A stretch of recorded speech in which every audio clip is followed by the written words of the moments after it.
कसे काय मंडळींनो, आमका ना यो माड तोडूचो असा, कारण वायरीवर नाही तर घरावर पडणार असा, म्हणून आमका तोडूचो. जो माड तोडणार ना तो अजून इलो नसा, म्हणजे त्याची वाट आम्ही बघतो असं.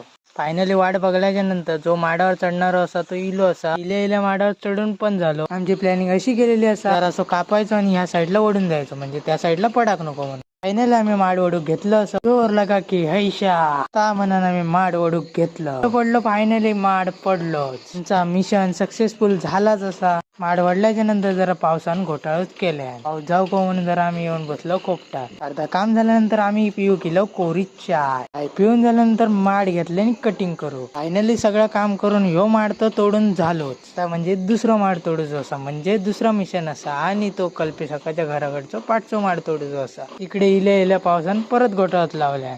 आणि पाऊस गेल्याच्या नंतर आम्ही काम चालू ठेवलं. मच्छर लयच आवाज होते म्हणून कल्पेशान धुमीची सोय केल्या. थोड्या वेळानं आम्ही माड तोडीच्या मिशनला चालू केलं. यो अर्ध तोडून माड घेतलं. पूर्ण दुसरं माड तोडल्यानंतर आमचा मिशन सक्सेसफुल झाल्यानंतर धरले घराकडची वाट. तुम्ही तर फॉलो करा आणि युट्यूबला सबस्क्राईब करा.